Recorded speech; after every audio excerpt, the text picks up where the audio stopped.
अब आते हैं आज की कहानी के ऊपर।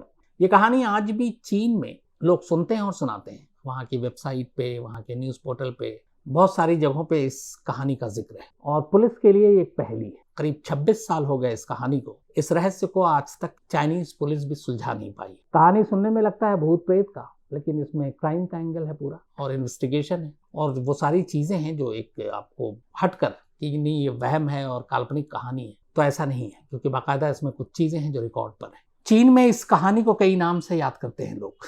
एक है द मिडनाइट बस, एक है द बस टू फ्रेग्रेंट और एक है रूट नंबर 375। ये एक रात की रहस्यमय कहानी है 14 नवंबर 1995, 14 नवंबर 1995। बीजिंग से शुरू होती है ये कहानी। नवंबर का महीना था, ठंड का मौसम था और उस रात ठंड कुछ ज्यादा ही थी, कोहरा भी था। और उसी रात 14 नवंबर यानी 1995 को बीजिंग में रूट नंबर 375 की एक बस चलती है। इस बस को yuan Ming yuan bus terminus पर पहुंचना था और ये उस रात की आखिरी बस थी। बल्कि yuan Ming yuan bus terminal से ये बस चली थी और इसकी आखिरी डेस्टिनेशन थी, मंजिल थी, वो थी जियांगशान फ्रेग्रेंट हिल्स। ये उसका आखिरी स्टॉपेज था और ये बीजिंग में ही लोकल बस थी। तो रूट नंबर 375 था इसका, जैसे हर शहर में अपने अपने अलग अलग रूट नंबर की बस होती। तो रात का वक्त था और ये आखिरी बस थी। अपने वक्त से ये बस चली और टर्मिनस से निकली, कई मुसाफिरों को अलग अलग स्टॉप पे उतारते हुए। आखिर में इस बस को अभी कम से कम 5 से 7 स्टॉप और पूरे करने थे, तब ये अपनी मंजिल पर पहुंचती, फ्रेग्रेंट हिल्स पर। इस बस को एक ड्राइवर चला रहा था और साथ में कंडक्टर जो थी वो लेडी थी। मंजिल पर पहुंचने से करीब 6 स्टॉप पहले इस बस में एक कपल सवार होता है और उनके साथ साथ एक बुजुर्ग लेडी सवार होती है और एक यंग लड़का। तो 4 लोग इस बस में सवार होते हैं। इससे पहले के सारे मुसाफिर इस बस से उतर चुके थे। अब सिर्फ बस के अंदर ये 4 लोग और 2 स्टाफ, एक ड्राइवर और एक लेडी कंडक्टर। बस चल पड़ती है और बिल्कुल सब कुछ ठीक था। ठंड ज्यादा थी तो और सन्नाटा भी था, क्योंकि आखिरी बस थी और लोग ठंड में बहुत कम बाहर निकलते हैं। और ये बस जिस रूट से निकल रही थी वो शहर का आउटस्कर्ट भी था, तो खामोशी भी थी। सिर्फ बस के इंजन की आवाज और जो एक बस का शोर सुनाई देता है, बस वही सुनाई दे रहा। करीब मंजिल से 4 स्टॉप पहले अचानक ड्राइवर को एक बस स्टॉप पर, जहाँ पे इसको रुकनी थी, बस स्टॉप इसके लिए निर्धारित थी, 2 लोग नजर आते हैं बस स्टॉप पे खड़े हुए। ड्राइवर को पता था कि ये मुसाफिर हैं, पैसेंजर हैं, वो बस रोक देता है। बस के अंदर जैसा मैंने आपको बताया कि सन्नाटा था, सिर्फ 4 मुसाफिर सवार थे, एक बुजुर्ग लेडी, एक यंग लड़का और एक कपल। तो वो 2 लोगों को देखकर ड्राइवर गाड़ी रोकता है। दोनों मुसाफिर बस के पिछले दरवाजे से जब अंदर दाखिल होते हैं तो अचानक दिखता है कि वो 2 नहीं 3 है। उन दोनों ने बीच में एक किसी तीसरे शख्स को इस तरह से पकड़ रखा था जैसे वो उसको सहारा दे रहे हैं। तो जब वो बस के अंदर दाखिल होते हैं, जब वो तीसरा शख्स, हालांकि उनका चेहरा साफ दिखाई नहीं दे रहा था, उसकी वजह ये थी कि इन तीनों ने ट्रेडिशनल पुराने दौर के चाइनीज ड्रेस पहन रखे थे। और वो बड़ी अजीब बात थी। उस बस के अंदर जो 4 लोग थे, उन्होंने जब देखा तो उन्हें बड़ा अजीब लगा। एक तो सन्नाटा, ऊपर से पहले 2 दिखाई दिए, फिर तीसरे को एक वो सहारा देकर ऊपर चढ़ रहे हैं। उनके ड्रेस अजीब, उनके चेहरे की पूरी साफ साफ तो उनका चेहरा नहीं दिखा जा रहा था, लेकिन चेहरे भी कुछ अजीब अजीब से लग रहे थे। तो सवार होते हैं और पीछे की तरफ बैठ जाते हैं। उनको देख के बस में सवार 4 मुसाफिर घबरा जाते हैं। उसकी वजह ये थी कि उनका एक तो ड्रेस, हाव भाव और जिस तरीके से वो तीसरे को लेकर सवार हुए थे। लेकिन अभी वो घबराते और ये सारी चीजें होती, तब तक अगला स्टॉप आ गया और इस स्टॉप पे उस कपल को उतरना था। तो दोनों कपल बस से उतर जाते, बस स्टॉप पर। बस आगे बढ़ जाती है। अब बस में सिर्फ एक बुजुर्ग लेडी, एक यंग लड़का और वो जो 3 मुसाफिर आखिर में सवार हुए थे वो पीछे बैठे हुए, और बस का ड्राइवर और कंडक्टर लेडी। बस फिर चल पड़ती है। लेकिन बस के अंदर अब अजीब सी खामोशी थी। बुजुर्ग जो है वो बस के बीच वाली सीट पर बैठी हुई थी और उसके ठीक सीट के अगली सीट पर वो लड़का बैठा हुआ था और वो तीनों मुसाफिर पीछे बैठे हुए थे। लेकिन उस बुजुर्ग महिला की बार बार नजर पीछे की तरफ जा रही थी और वो जब जब पीछे देखती वो घबरा जाती, चौंकती। काफी वक्त इसमें निकल गया। इसके बाद अचानक वो बुजुर्ग लेडी खड़ी होती है और जोर जोर से चीखने लगती है। जो उसके आगे लड़का बैठा हुआ था वो उसके कपड़े पकड़ लेती है और एक तरह से उसे लगभग डांटने लगती है कि मेरा पर्स गायब है और तुमने मेरा पर्स चुराया। लड़का अचानक घबरा जाता है कि ये क्या हुआ बुजुर्ग लेडी को, वो आगे बैठा हुआ पर्स कैसे चुरा सकता है। लेकिन वो चीखती है, वो उससे लड़ने लगती है। थोड़ी देर के बाद लड़के को भी गुस्सा आता है, वो भी लड़ने लगता है कि मैं चोर नहीं। ये माँ जो दोनों के बीच झगड़ा हो रहा था, इसकी आवाज कंडक्टर और ड्राइवर तक जाती है। कंडक्टर पीछे आती है, पूछती क्या हुआ, तो बताती है कि इसने मेरा पर्स चोरी किया है और दोनों लड़ रहे हैं। इससे फिर वो जो बूढ़ी औरत है वो कहती है कि अगले स्टॉप पे आप बस रोको, मुझे पुलिस में कंप्लेंट करनी है, पुलिस को बुलाना है और मेरा पर्स इसने चुराया और मुझे इसको पुलिस के हवाले करना है। वो दोनों समझाते हैं, कंडक्टर और उधर आगे से ड्राइवर भी, लेकिन बुजुर्ग लेडी मानती नहीं और इसी जिद पे अड़ी थी कि बस अगले स्टॉप पे रोको, मुझे पुलिस को इन्फॉर्म करना है। आखिरकार ड्राइवर को भी गुस्सा आता है और अगला स्टॉप जैसे ही आता है वो बस को रोक देता है। जैसे ही बस रुकता है बुजुर्ग लेडी उस लड़के का हाथ पकड़कर उसको नीचे उतारती है। दोनों नीचे उतर जाते हैं, बस आगे चली जाती है। लड़का गुस्से में कहता है रात के वक्त ये आखिरी बस थी और आपने मुझे यहाँ उतार दिया, अब यहाँ पुलिस स्टेशन कहाँ है? तो बूढ़ी औरत कहती है कि यहाँ कोई पुलिस स्टेशन के लिए मैं तुमको उतारी नहीं हूँ,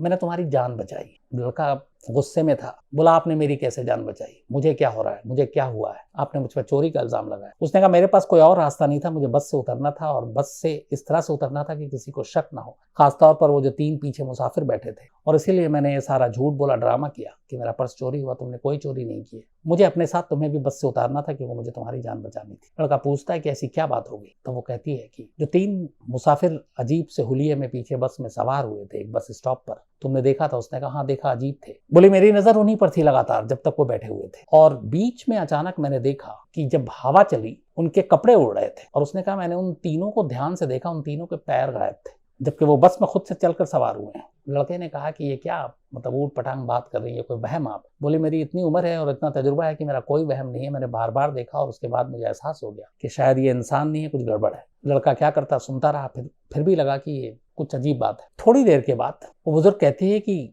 यहाँ पे एक पुलिस स्टेशन है, चलो वहां पे हम लोग ये चीजें बताते हैं। तो बस स्टॉप पर उतरने के बाद अब पहला काम जो था उस बुजुर्ग महिला का वो ये था कि इस इंसिडेंट के बारे में पुलिस को रिपोर्ट लिखाना, क्योंकि उस लेडी के हिसाब से वो तीनों नॉर्मल इंसान नहीं थे। हालांकि इससे पहले जब बस के अंदर वो घबरा रही थी तब लेडी कंडक्टर ने ये समझाने की कोशिश की थी कि हो सकता है ये लोग किसी ड्रामा कंपनी में काम करते हों, कोई एक्टर हों और इस तरीके का ड्रेस पहना हो, तो इसलिए घबराने की जरूरत नहीं और कहाँ भूत प्रेत पे आप यकीन कर रहे हो। लेकिन तब भी वो मानी नहीं। तो खैर उस लड़के को लेकर वो बस स्टॉप पे नीचे उतरती है और उसके बाद पुलिस को कॉल कर, दोनों अब पुलिस के सामने थे। लेडी पुलिस को बयान देती है कि मैं अभी जो रूट नंबर 375 बस है उसमें 6 स्टॉप या 5 स्टॉप पहले जो था वो 3 बहुत ही रहस्यमयी लोग सवार हुए थे और मैंने उनको देखा, उनके कपड़े, उनके हुलिये, उनका चेहरा सब अजीब था। लेकिन सबसे अजीब ये था कि मैंने बहुत ध्यान से देखा और बहुत दावे से कहा लेडी ने कि उनके पैर नहीं थे। अब पुलिस को भी सुन के हंसी आया, उसने कहा कि क्या ये बोल रही है? आज के दौर में ये बहुत पुरानी बात भी नहीं, 1995 सिर्फ 26 साल पुरानी बात है। तो पुलिस को लगा कि इस लेडी की या तो उम्र हो गई है या कुछ और बात है। फिर लड़के से पूछा, लड़के की हिम्मत नहीं, लेकिन लड़के ने अपनी कहानी बताई। कैसे अचानक बस में हाँ 3 लोग जो कह रही है वो सही थे, सवार हुए थे और हम साथ में सवार हुए थे, लेकिन फिर ये जो लेडी ये मुझसे लड़ने लगी कि मैंने पर्स चुराया और अचानक शोर करके इन्होंने ड्राइवर को मजबूर किया, बस को रुकवा दिया और हम दोनों रात को बस स्टॉप पे उतर गए। उसके बाद उन्होंने ये कहानी बताई जो आपको बता रहे। तो पुलिस ने दोनों की बात सुनी। पुलिस को लगा कि ये लोग यूं ही हैं और कोई इसमें सिर पैर है नहीं कहानी में, उन्होंने कहा वहम होगा। तो रिपोर्ट तो नहीं लिखी, उन्होंने कहा ठीक है आप लोग जाइए, हम देख लेंगे, चलता कर दिया। अब लेडी वहां से अपने घर और वो लड़का अपने घर चले। बात आई गई हो गई। 14 नवंबर की रात बीत गई। 15 नवंबर की सुबह अचानक जिस बस डिपो में ये बस को पहुंचना था, फ्रेग्रेंट आखिरी हर इस जगह पे होता है, अपने डिपो में बस पहुंच जाती है। तो जिस जगह पे ये लेडी और लड़का उतरा था उसके बाद 4 स्टॉप और थे। 4 स्टॉप के बाद इस बस को अपनी मंजिल पर पहुंचना था और जाकर बस डिपो में बस खड़ी कर देनी थी, अगले दिन फिर ड्यूटी होती। लेकिन ये बस 14 नवंबर की रात पहुंची नहीं उस बस डिपो में। सुबह तक वो बस आई नहीं। जो बस डिपो का इंचार्ज था उसने सारा पता किया तो पता चला कि आखिरी बस स्टॉप 4 पहले इस डिपो से इस बस को देखा गया था और उसमें मुसाफिर भी थे, सब कुछ थे। लेकिन उसके बाद से बस गायब है। न सिर्फ बस गायब है बल्कि बस का ड्राइवर और बस की कंडक्टर दोनों गायब है बस के साथ साथ। तो हर तरफ उन्होंने अपने लेवल पे पता किया। जब कहीं से बस का सुराग नहीं मिला तब उन्होंने पुलिस में जाकर कंप्लेंट की कि एक सरकारी बस जिसका नंबर ये है, रूट नंबर 375 है, जो यहाँ से यहाँ तक चली थी, 4 स्टॉप तक वो बस दिखाई दी, मुसाफिर भी थे और उसके बाद वो बस गायब हो गई। तो जिस 4 स्टॉप से पहले की बात ये हुई, इत्तेफाक से उसी स्टॉप पे ये लेडी और वो लड़का उतरा था। तो जब रिपोर्ट लिखाई गई तो पुलिस स्टेशन ने आसपास के तमाम थानों में उस रूट पे जितने भी थाने पड़ते थे वहां पे इन्फॉर्म कर दिया कि रूट नंबर 375 बस कल डिपो में नहीं पहुंची और उसके बाद से कंडक्टर और ड्राइवर समेत गायब। अब पुलिस ने तलाश करना शुरू किया। इत्तेफाक से 4 स्टॉप पहले उस रात जो लेडी और लड़का उतरा था उस पुलिस स्टेशन में भी बस की मिसिंग की खबर आई। जैसी खबर आई पुलिस वालों को याद आया कि रात एक लेडी और एक लड़का आए थे पुलिस के पास कंप्लेंट लेकर कि एक बस थी जिसमें 3 अजीब लोग थे, शायद भूत थे, क्या थे, और उन्होंने उसको चलता कर दिया था क्योंकि उनकी बातें मानने लायक थी। अब जब रिपोर्ट आ गई और रिकॉर्ड पे आ गई कि वो बस ही गायब हो गई तब पुलिस वालों के कान खड़े हुए। खैर उन्होंने जाने से पहले उनके नंबर और एड्रेस ले लिए थे, उस लेडी के भी और लड़के के भी। उसके बाद पुलिस ने उन दोनों को बुलाया और अब बड़ी सीरियसली उनको लिया और उनसे पूछताछ। उन दोनों ने वही कहानी रिपीट कि कैसे बस में सन्नाटा था, फिर 3 लोग चढ़ते हैं, तीनों अजीब थे, और डर के मारे उस बुढ़िया ने कहा कि मैंने देखे उनके पैर नहीं, हुलिया नहीं, इंसान लगे नहीं, तो मुझे लगा और बस में कोई मुसाफिर था नहीं, ये एक लड़का था, इसकी भी जान खतरे में थी, तो मैंने इसलिए इसके ऊपर चोरी का इल्जाम लगाकर बस में हंगामा ड्रामा किया और फिर मौका देखते ही ड्राइवर को मजबूर करके बस स्टॉप पे बस रुकवाई और हम दोनों उतर गए ताकि इसकी भी जान बच जाए। अब ये बात पुलिस ने लिखी, इसके बाद ये खबर मीडिया में लीक हो गई। उधर बस के गायब होने की थी कि क्योंकि एक ड्राइवर या कंडक्टर गायब हो और पूरी की पूरी बस समेत गायब हो जाए तो ये अपने आप में एक बड़ी चीज हो। तो मीडिया में भी खबर आ गई। मीडिया में जब ये खबर आई तो पुलिस के जरिए इस लेडी और इस लड़के की कहानी भी मीडिया तक पहुंच गई। फिर क्या था, देखते ही देखते अगले दिन यानी कि 15 नवंबर की शाम को वहां के टैबलॉइड इवनिंग न्यूज़पेपर जो है बीजिंग इवनिंग न्यूज, उसमें ये स्टोरी फ्रंट पेज पर मिसिंग बस की और इस लेडी और लड़के की कहानी।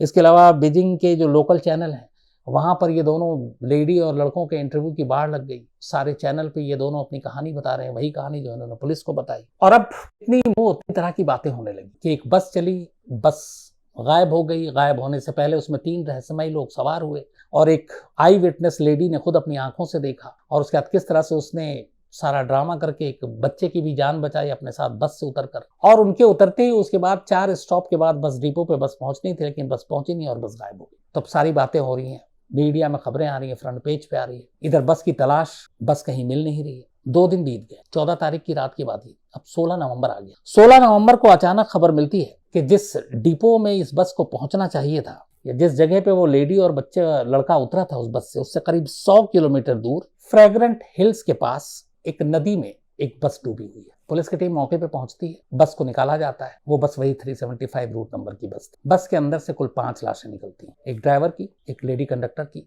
और 3 और लाश। लेकिन जब ये लाशें निकाली गई तो वहां पे जितने मौजूद लोग थे और पुलिस और डॉक्टर सारे, वो सारे सहम जाते हैं और घबरा जाते हैं, इसलिए कि उन 5 लाशों में से 2 लाशें तो बिल्कुल ठीक, ड्राइवर और लेडी कंडक्टर की, लेकिन जो बाकी की 3 लाशें थी वो ऐसी लग रही थी कि पूरी तरह से डिकम्पोज हो चुकी थी, सड़ गई थी, गली हुई थी और लग रहा था कि न मालूम इनकी मौत को कितना अरसा हो चुका है। जबकि सिर्फ 2 दिन पहले ये बस गायब हुई थी, 14 नवंबर 1995 को, और 16 नवंबर 1995 को ये बस नदी से बरामद हो गई। 2 दिनों में बॉडी इस तरह के से डिकम्पोज नहीं होती। गर्मी भी हो बहुत ज्यादा तो भी इस हालत में नहीं होगी, जबकि वहां नवंबर का महीना और ठंड बहुत तेज और पानी के अंदर बस, और उसमें फिर अगर सारी डिकम्पोज होनी है बॉडी तो फिर ड्राइवर और कंडक्टर की क्यों नहीं हुई, सिर्फ उन 3 की क्यों हुई जो मुसाफिर थे, जो रहस्यमयी थे, जिसकी कहानी वो लेडी और उस लड़के के जरिए पता चली। तो अब जो फॉरेंसिक हैं, जब पोस्टमार्टम हुआ वो भी हैरान, और उनका कहना था कि ये तीनों, इनकी मौत अभी नहीं हुई है, ये 3 बॉडी बहुत पुरानी है। अब सवाल ये था कि क्या लाश बस में चढ़ी थी, क्या वो इंसान वाकई में नहीं थे, कोई भूत प्रेत था। अब आज के दौर में ये सारी चीजें आदमी बिलीव तो करता नहीं है, लेकिन जो सारी चीजें सामने थी, जो 3 लाशें थी, वो अजीब अजीब कहानियां बता रही थी और पुलिस को कोई क्लू नहीं मिल रहा था। इसके बाद एक नई चीज आई, जब डिपो से संपर्क किया गया और पूछा गया कि बस आपके डिपो से 100 किलोमीटर दूर इस फ्रैग्रेंट हिल में कैसे पहुंचे, तो उन्होंने कहा कि ये जा ही नहीं सकती थी, इसलिए कि हर बस के जो रूट हर दिन दिए जाते हैं फिक्स होता है कि इतने किलोमीटर पहला उसका यहाँ से ये ओरिजिन होगी, यहाँ से चलेगी और यहाँ लास्ट स्टॉप होगा। तो उसी हिसाब से उनको डीजल उसमें टैंक में भरा जाता, फ्यूल टैंक में। उन्होंने कहा कि इस बस में इतना डीजल ही नहीं था कि ये 100 किलोमीटर और बस चल सकती थी, मुश्किल से 10, 20, 30 किलोमीटर एक्स्ट्रा इसमें था, लेकिन 100 किलोमीटर तक का फ्यूल इसमें नहीं था। तो ये कैसे गई नहीं मालूम, क्या ड्राइवर ने भरवाया, अगर उसने भराया तो क्यों भराया, क्योंकि वो भरा नहीं सकता है, सरकारी पेट्रोल पंप जो उनका अपना डिपो होता है वहां पे भरता है। तो जब ये बात पुलिस और एजेंसी, जो इन्वेस्टिगेटिंग एजेंसी थी, उनको पता चली, तो उन्होंने फिर उस बस के फ्यूल टैंक को खोलकर चेक किया। जब फ्यूल टैंक को खोला गया तो उसके अंदर से कोई डीजल नहीं मिला, पूरा फ्यूल टैंक ब्लड से भरा हुआ था। अब ब्लड से तो बस चलेगी नहीं, हालांकि उस बस के लिए एक और भी थी कि वो गैस से भी चलती थी, लेकिन फ्यूल टैंक में वो भी देते थे ताकि इमरजेंसी में या खराबी में वो इस्तेमाल हो सके, लेकिन उस फ्यूल टैंक में पूरा ब्लड भरा हुआ था। अब ये एक अजीब चीज थी।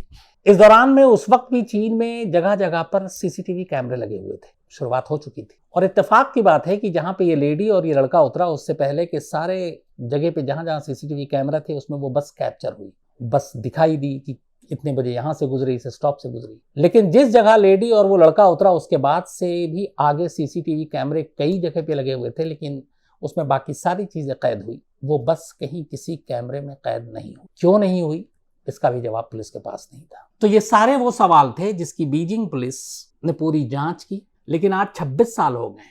14 नवंबर 1995 का मामला है।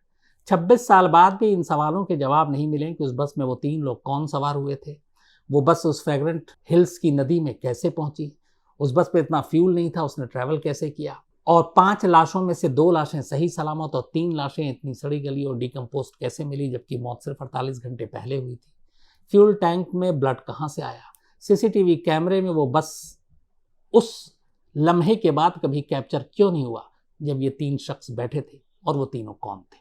ये है मिस्ट्री बीजिंग की, उस बस की। और आज भी इसके बारे में वहाँ बातें होती हैं और कहते हैं कि इसके बाद उस वक्त कई महीनों तक लोगों ने रात को उस रूट पर ट्रैवल करना छोड़ दिया था।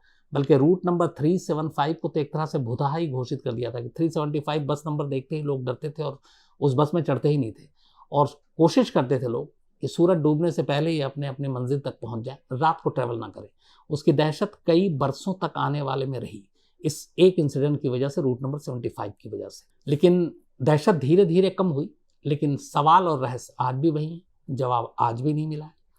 और पुलिस रिकॉर्ड में ये सारी चीज़ें, बीजिंग की पूरी पुलिस रिकॉर्ड में है। बस की मिसिंग की, उस लेडी और उस लड़के के बयान, उनके वहाँ के न्यूज़पेपर में दिए गए बयान, उनके इंटरव्यूज़, जहाँ से लाशें मिली, पोस्टमार्टम की रिपोर्ट, ये सारी चीज़ें आज भी एक लीगल दस्तावेज के तौर पर है।